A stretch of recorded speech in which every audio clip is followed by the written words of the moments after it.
JC Tickets provides first-class trips to Ravens road games, including airfare, 4-star hotels, game tickets, and cocktail parties. We also help provide great seating locations to all Ravens home games. JC Tickets, where the games begin. Visit us at jctickets.net.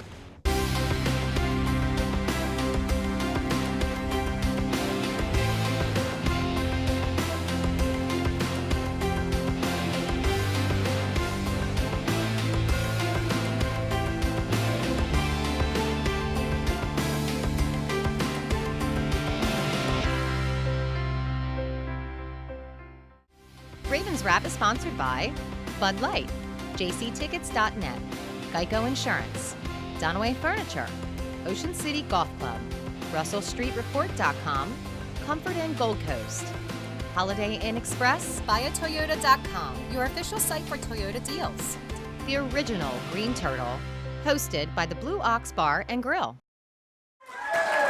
And welcome back into the original Green Turtles Ravens Wrap Show on Comcast Beach TV and also this season on 47 ABC. Also back for year number 7 on Delmarva's Rock Radio 93.5 The Beach. The Ravens hosting the Atlanta Falcons. Kickoff at 1 o'clock. M&T Bank Stadium. Network pregame on the beach at 12:30. Our radio show airs at 11 o'clock. Hey, we want to invite all Ravens fans across the peninsula down to the show here at the Ravens Room at the Blue Ox, 127th Street and Coastal Highway in Ocean City. In fact, at our show on Wednesday night tonight that we're doing this, we're giving away Ravens Falcons tickets. We've got 3 more opportunities for you to win tickets if you're obviously not here tonight. The next one will be coming up on November the 5th as we'll draw tickets to the home game on November 9th against the Tennessee Titans. Kickoff at 1 o'clock in that one. We have Ravens tickets giveaways thanks to jctickets.net. We also have hotel packages that we give away and Bud Light prize packages as well. So come on down. Food and drink specials. Doors open at 7 and the show begins. Doors open at 5, that is, and the show begins at 7. All right, Mike Bradley from 105.7 The Fan, and locally, mornings on 92.7 WGMD. Spencer Tillis, he's the sports director of 47 ABC. Spencer, welcome back, sir. Thanks for having me, guys. And from the Resort Golf Guy, Bobby Vermillion, also former host of the Stallion Sports Show. Good to be back, Mike. Good to be back. Guys, let's get into it. The Ravens hosting the Atlanta Falcons, who surprisingly last year had a pretty pitiful season. We were talking off air about this, and a lot of it had to do with their offensive line, which was very poor. And we know all about that. In Baltimore last year, they couldn't run the ball. They couldn't protect Matt Ryan much at all, and their defense was so-so at that.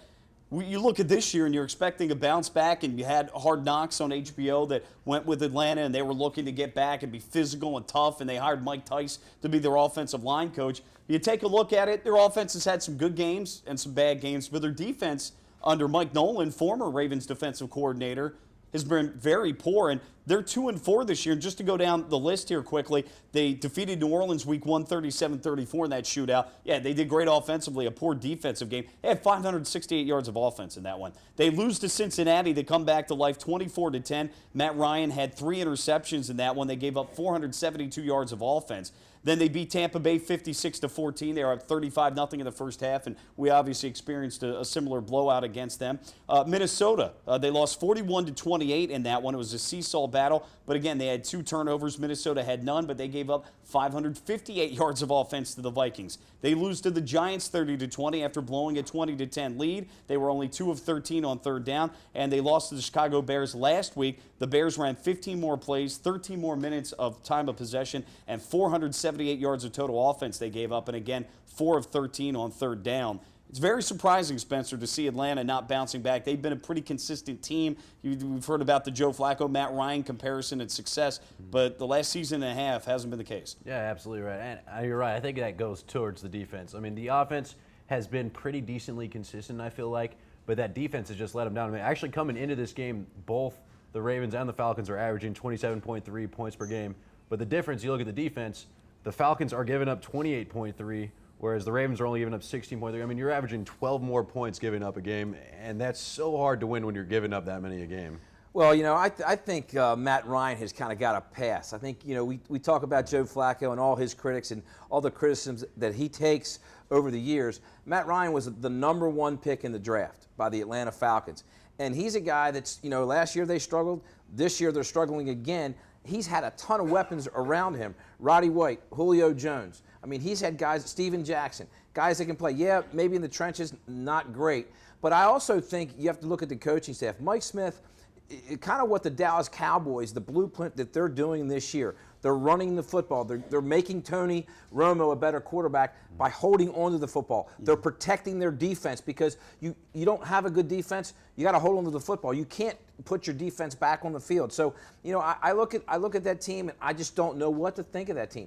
Again, they're productive on offense sometimes, and a lot of the times their defense is suspect, but are they a team that's not that well coached? I have to question the coaching staff because if you've got a suspect defense, you've got to control the football. And I think Dallas Cowboys, they put a lot of money on their offensive line. That's helped them, certainly. They're holding on to the ball a little bit more, protecting that defense who was last in the NFL this year.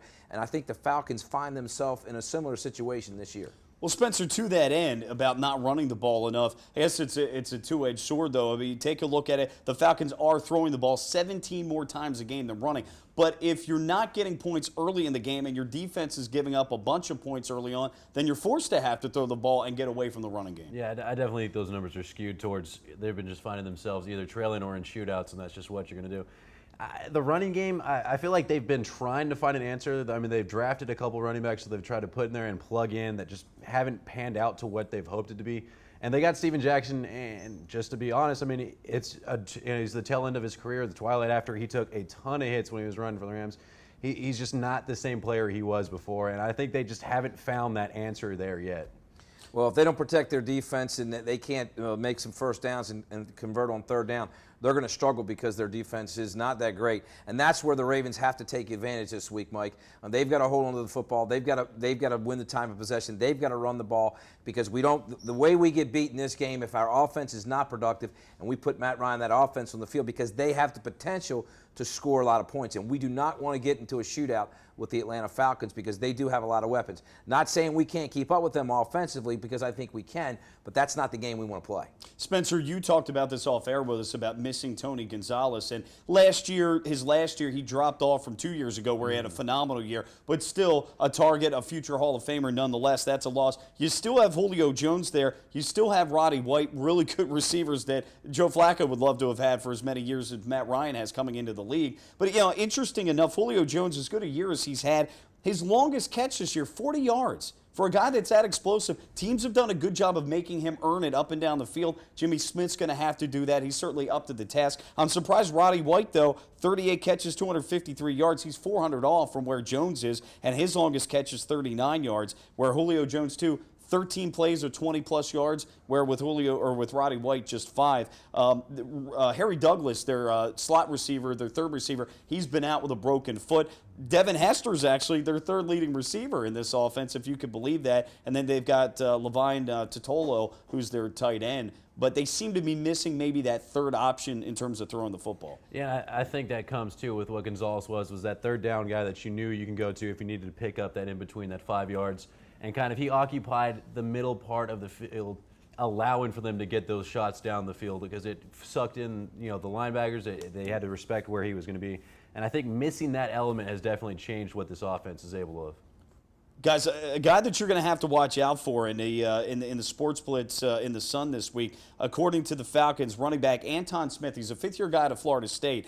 He has a league-high 255 yards on his 5 touchdown plays this year, 2 on the ground, but 3 through the air. He's had some long touchdown passes out of the backfield that they've gotten him down. One was a 70-yarder, the other was a 40-plus yarder. So he's a guy to have to watch out of the backfield there. But, guys, you take a look at the defense again, and that has been certainly the area that the team has not performed well in. And, Bob, you talked about it, taking advantage of that. The Ravens took advantage of a weak Tampa Bay defense on the road. They're going to have to do that again here. And their leading tackler, by the way, Paul Warlow, who had 37 tackles this year, or 64 so far this year, Delaware guy.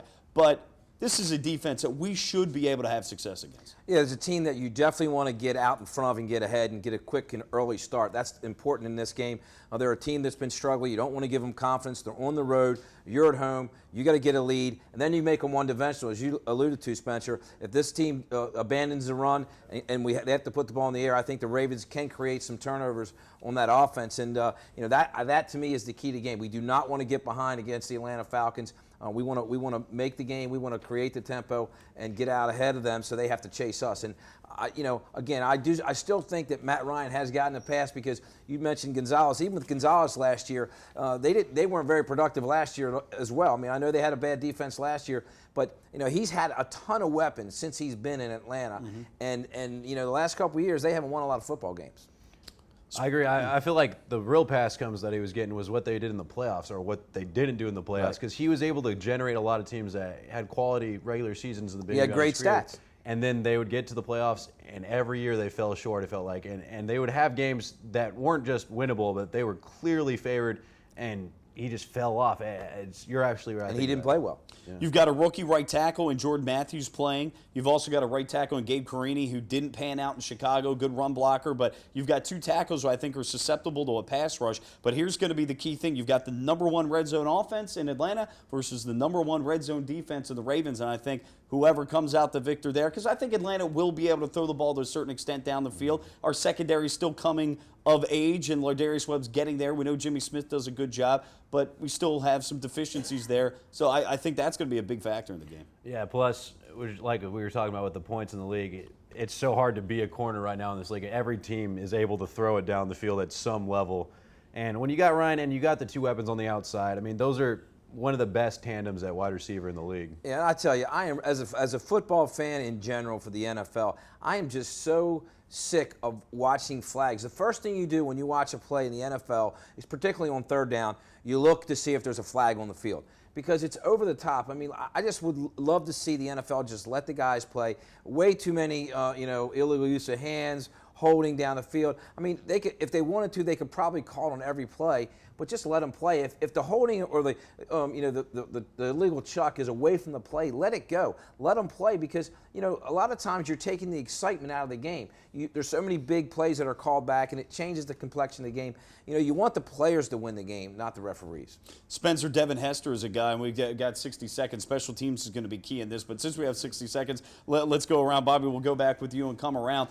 Atlanta, though, they've lost 3 straight games. Their back's up against the wall a little bit, and the Ravens coming off a big blowout. What do you think here? You know what? I think this is going to be a tougher game than a lot of people think, but I do always like the Ravens at home. I'm going to take the Ravens. I think it's going to be a high-scoring game.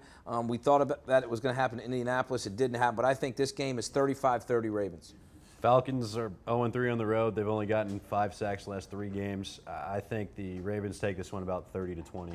All right, that's it. Now, I'm going to go a little bit lesser score. Atlanta, their back's up against the wall. They've lost 3 straight games. I think their offense is going to bounce back from last week against Chicago. I see this game being a tight one again. Red zone offense versus red zone defense, but I'd like the Ravens to win this one. But I'm going to go actually 20-17 in this one. The Ravens win. Folks, thanks for another week. A great Ravens Wrap show right here on Comcast Beach TV. ABC 47 at 93.5 The Beach. Go Ravens!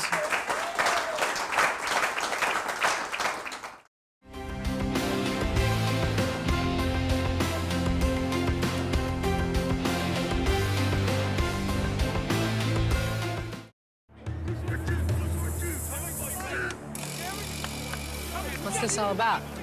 We're giving Rich the NFL experience of a goal line dive. Really?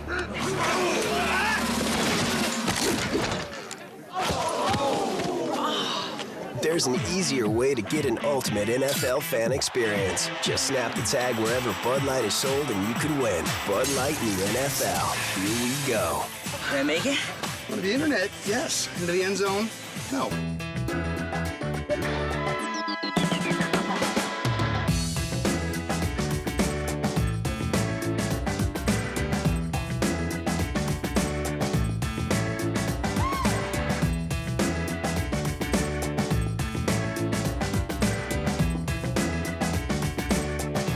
Come see us at the Blue Ox.